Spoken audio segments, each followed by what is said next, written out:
لو لسه بتتعلم برمجة من فيديوهات بس وتنسى كل حاجة، الموقع ده يخليك تكتب كود بإيدك من أول دقيقة. تخيل تتعلم برمجة غير كورسات مملة، من غير ما تنزل أي برنامج، بأسلوب يخليك تفهم بجد مش تحفظ. خليك معايا للآخر، لأن الموقع ده هيغير مستقبلك في البرمجة. أهلا بك يا باشمهندس، أنا محمد هشام. لو أنت مبتدئ في البرمجة أو بدأت وتهت ما بين الكورسات، فالفيديو معمول لك كده. النهارده هشرح لك موقع من أفضل المواقع اللي ممكن تتعلم عليها برمجة. الموقع اسمه كودي، وهنعرف ازاي تستخدمه صح، وايه اللي يميزه عن بقيه المواقع، وليه انا شايفه من وجهه نظري من اقوى المواقع للتعلم العملي.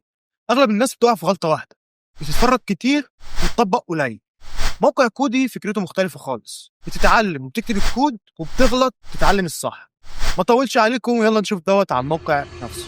ده شكل موقع كودي، معمول بكل بساطه شديده، ومفيش زحمه ومفيش تشتت. كل اللي عليك انك بتدوس جيت ستارتد، تبدأ تمشي معاه خطوة خطوة.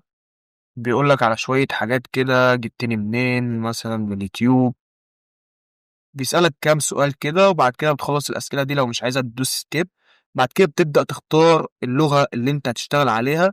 في عنده لغات كتير جدا زي بايثون و HTML وجافا سكريبت وسي بلس بلس وجافا وسي. لو حابب I have no idea، أنا ما عنديش فكرة، فأنت بتدوس كده وبيختار لك. خلينا مثلا نختار إحنا لغة بايثون.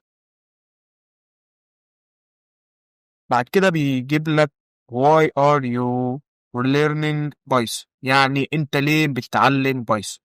مثلا هقول له build my own app، يعني انا عايز ابني برنامج خاص بي. بعد كده بيقول لك مستواك في اللغة ديت عامل ازاي: complete beginner، some experience. على حسب مستواك انت بتختار: كمبتدئ خالص من الصفر، كعندك شوية خبرة وفاهم فيها شوية، كان عندك شوية خبرة وعامل بيها مشاريع، كاكسبيرت ات كودينج، يعني انت بالفعل شغال باللغة ديت. خلينا نبدأ من الصفر. بعد كده بيقول لك تقدر تذاكر كام دقيقة في اليوم على الموقع. تختار مثلا، نختار 15 دقيقة، ودي آخر حاجة بيديك شوية معلومات عنه. هنا بيبدأ يفتح لك صفحة تسجيل الإيميل بتاعك. تبدأ تسجل عادي بجوجل أو بفيس. خلينا نسجل كده في السريع. بعد ما سجلنا في الموقع بيبدأ يظهر لك بالشكل وهنا أول خانة عندنا، واللي هي الجورني، اللي هي بتبقى تعتبر الرود ماب بتاعتك.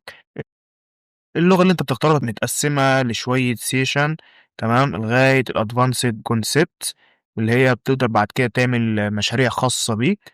تمام، وكل سيشن فيهم متقسمة لرود ماب. زي مثلا جوه الجزء اللي هو الانترودكشن، بعد كده الفاريبل مثلا، بعد كده الاوبريتور بارت 1، بعد كده الاوبريتور بارت 2، وهكذا لحد ما تخلص اول سيشن للاخر خالص، وبتبدأ تخش على السيشن التانية. تاني خانة عندنا واللي هي daily challenge، دي طبعا مش بتفتح معاك غير لما تجمع 1000 نقطة experience. بعد كده الجولز ديت الأهداف اللي بتبدأ تجمعها. بعد كده الليدر بورد، اللي انت بتعرف نفسك المركز الكام من وسط الناس اللي موجودة على الموقع. وده طبعا بتبدأ تعرفه بعد ما تجمع 100 نقطة experience ليه. بعد كده ده الستوري ملناش دعوة بيه. بعد كده ده البروفايل بتاعك، لو حابب انت مثلا تحط افاتار او علامة مخصصة ليك، افاتار ظريف من هنا. الكلام ده كله دي حاجات برضو مش مهمة قوي، بس ممكن تعمل بروفايل قوي ليك عن طريق الموقع وتستخدمه في حاجات تانية. بعد كده عندنا more، اللي هو notification والchallenges والcourses. مثلا عايزين نخش على الكورسز ديت. لو انت حابب تبعد عن الرود ماب اللي هو مديهولك، تبدأ تدور على كورسات بالشكل في كل اللغات اللي انت عايزها. مثلا سي اس اس، سي بلس بلس، السي شارب، والبايثون introduction وفاندمنتالز، ولغات تانية كتير جدا. خلينا مثلا نختار حاجة زي بايثون. بيبدأ يديك معلومات عن الكورس: in this course you will learn the basics of Python programming language for total beginner. يعني ايه؟ يعني انت بيقول لك في الكورس هتبدأ تتعلم اساسيات بايثون والبرمجة ولغات البرمجة مبتدئين بس. وطبعًا الحلو في الموقع دوّة إن هو بيدّيك شهادة على الكورس اللي أنت بتاخده في الموقع، بيبدأ يدّيك شهادة زي ما أنتم شايفين خاصة بيك بعد ما تخلّص الكورس، بتدوس على continue your progress تبدأ تاخد الكورس بتاعك. عندنا introduction بيقول لك Python is one of the world وبيبدأ يشرح لك هي بايثون يعني إيه، بعد كده بيقول لك challenge beginner اللي هو بيدّيك أول حاجة ليك، بتبدأ تدوس مثلًا run تبقى أنت كده خلّصت أول حاجة ليك، وخدت 35 experience من الحاجات اللي إحنا عايزين نجمّعها و2 token و1 day streak. بعد كده بتدوس continue بيخش معاك على الدرس التاني تلقائي، وبيقول لك يعني إيه hello world وإيه هي الجملة ديّة the hello world is a simple program that outputs hello world to the screen. يعني بيقول لك كلمة hello world ديّة جملة برمجة بسيطة بنستخدمها في بايثون عن طريق كلمة print علشان نخرّج جملة.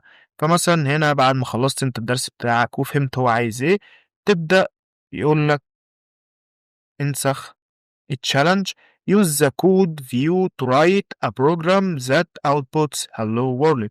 يعني بيقول لك استخدم كود يقدر يخرج لنا outputs بكلمة hello، فأنت بتبدأ تكتب مثلًا print hello world عشان يخرج لنا الجملة وبعد كده تدوس run code تبقى الإجابة بتاعتك صح، فبتاخد 35 نقطة experience تاني، وبتكمل الكورس بتاعك على كده وتفضل تشتغل.